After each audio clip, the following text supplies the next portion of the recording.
So this new, I think it's a new phenomenon. The problems between men and women have existed forever, obviously. So to say that what's going on and the harassment and so on is because men don't respect women, that's the old story. It's been a problem since Adam and Eve. And I think it's gotten a lot better. I don't think there's any question that today men respect women more than in the past, in some way. And yet, there's all this stuff going on that is disturbing. The abuse of power, that's an old story. That's been around forever. I think what's new today is not that there's a lack of respect of men to women. I think that there is a lack of respect by both men and women for intimacy itself. This is not a man-woman issue. This is a question of what constitutes intimacy. And if we don't know the definition, if we don't know what is intimate, there's going to be a lot of misunderstanding, even with the best intentions. So there are men who do respect women, and yet they behave in a way that could be offensive. And if you ask them, why did you do that? Their answer would be, do what? It was nothing. And for a long time, like you say, it was nothing. It was acceptable. Since the 60s. I think we're paying the price now for that liberal attitude about intimacy, where free love became an ideal. You don't have to be so serious about it. You don't have to be so uptight about it. It's natural, it's fun, it feels good, enjoy, relax. So at the time, it sounded at least decent. Make love, not war, and all that. But when you say free love, free of what? Free of charge? It meant free of commitment, free of attachment, free of emotional involvement, just recreational. And it really sounded nice. And for a long time, men and women enjoyed that new freedom. We felt liberated. Now we're paying the price, I think.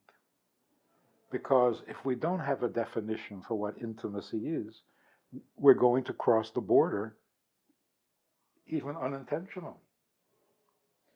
So, like shaking hands. Could there be anything more innocent than that? And yet, if someone has intimate intentions, it can become creepy. Like you shake somebody's hand and he holds your hand 3 seconds longer than necessary. It's creepy. Now, what happened? 3 seconds more, 3 seconds less. It's just a handshake. So the guy's a little enthusiastic. So what? It's a misunderstanding. And that can apply to so many circumstances. What, you thought I was being intimate? No, I was just being friendly.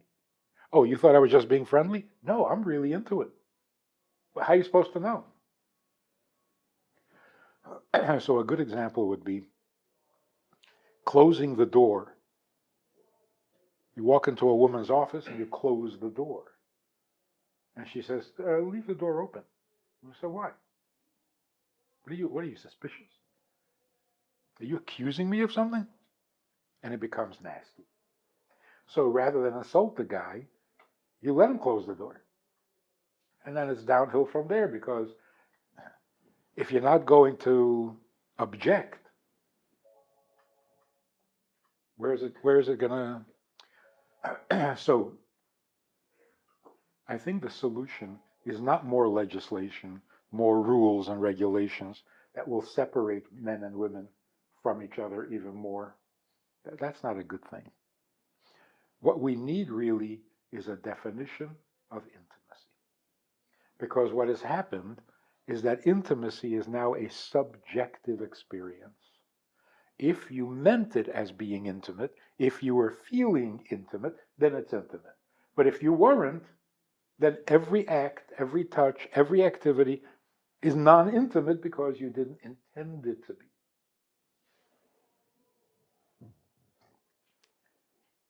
In a sense, if we don't have a definition for intimacy, we're fooling ourselves. You can be doing something that is inherently, essentially intimate, and you convince yourself that it's not because you're not in the mood. That's dangerous. Intimate is intimate, it's a reality. There's a natural instinct, there's a natural response that comes from being intimate. And if you're being intimate and there's no response, the intimate is still intimate. You're just a little out of touch. You've become a little dulled. So, for example, years ago, these teenagers in Minnesota were going to go on a camping trip. And they had studied a little bit of Jewish law and so on. They decided they want to make it kosher. So they come to me and they say, how can we make this camping trip kosher? I said, who's going? They said, 8 of us, 4 boys, 4 girls. Where are you going? Out to the Boundary Water camping sites. We're going to be there for whatever, 7 days in a tent. I said, not kosher. And they said, we haven't talked about the food yet. I said, no, the whole thing is not kosher. And they were offended. And they said, we do everything together. We've always done everything together. We grew up together. In fact, last year we went camping, and one of the sleeping bags got a little too close to the fire and was destroyed. So we shared a sleeping bag. Nothing happened. Nothing happened. First of all, if I were you, I wouldn't be so proud about that. What is wrong with you? What do you mean nothing happened? Go see somebody professionally. This is a problem. But the real problem is sharing a sleeping bag is nothing. What did he mean when he said nothing happened? I mean, they didn't actually have sex? Okay. But to call sleeping together in a sleeping bag nothing, that's not true. It's not true. He is disciplined. He's used to this. He's turned off. He's jaded or whatever it is. But being together in a sleeping bag is nothing? How can you say that? It is something. It's a major something. Even if nothing else happened, something very intimate happened. How do you call that nothing? So there's, I think, where the problem is. Intimacy is a reality. Being together in a sleeping bag? How do you define that as non-intimate? Are you trying to fool Mother Nature? That is intimate. It's very intimate. It's as intimate as it gets. And to think nothing happened because she's not my type or I wasn't in the mood, that's your problem.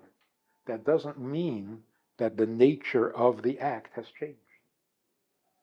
Your subjective reaction has changed or is lacking. But the act itself is an act of intimacy. Now, is that also true if you close the door and there's no access, there's no window, there's no glass? You're very private. Is that not intimate? Sure it is. In fact, that's the beginning of all intimacy. The first step in intimacy is privacy. So I had this experience, which I think is relevant here. we have this program for women. They come to the center in Minnesota. They stay for 2 weeks, 3 weeks, a month, crash course on Judaism.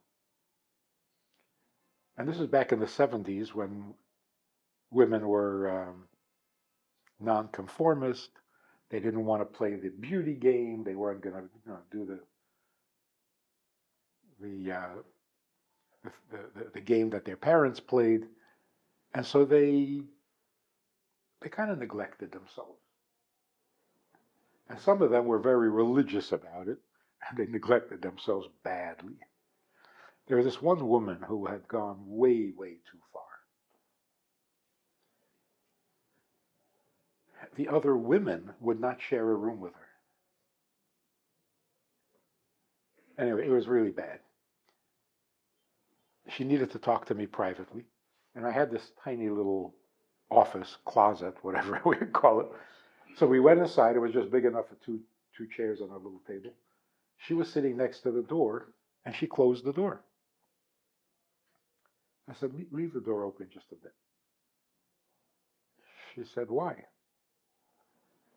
I said, because a man and a woman should not be alone in a room with the door closed. She started to cry, sobbed her heart out. And I thought I had offended her. But eventually she said, this is the first time anyone has ever treated me like a woman. Now, if intimacy were a subjective phenomenon, she could close the door. There was nothing going on here. Close the door, do whatever you want. But that's just me. That doesn't change the nature of intimacy. So she closed the door, a man and a woman, it's intimate. I'm not in the mood, that's my problem. So we got to stop treating intimacy like a choice. If you want the touch to be intimate, then it's intimate. If you don't want it to be intimate, then it's not intimate. There's no such thing. A friendly touch, unless you're fighting, or you're a professional healer or doctor, a friendly touch is intimate. Do you both agree to be intimate to that degree? Then go for it.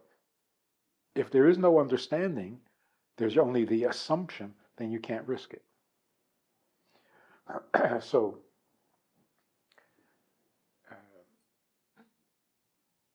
being alone in a room is by its very nature intimate. Before you close the door, make sure that that intimacy is welcome, if it's mutual. Now, religiously, even if it is mutual, if you're not married, it's wrong even if you both agree. But that's the religious side of it. But just by definition, if you're going to do something intimate, make sure that you're both on the same page. And what is intimate? Holding hands is intimate. Closing the door is intimate. Talking about intimate subjects is intimate. I think if we had that definition, we wouldn't need any laws. We would be fine. But when you reduce intimacy to fun and games gets you in trouble. We have a Sunday night program for VIPs that you might be interested in. It's informal, it's questions and answers, it's conversation. It's really relaxed, it's really pleasant, enjoyable, informative, and kind of community-like. It's a Sunday night program, there's a Wednesday morning program for the VIPs, and there's a Wednesday night program. All of it, just conversation, casual, laid back, unscripted. So join us, take a look, click the link below and see which of the three suits you best, and join us for some enjoyable conversation.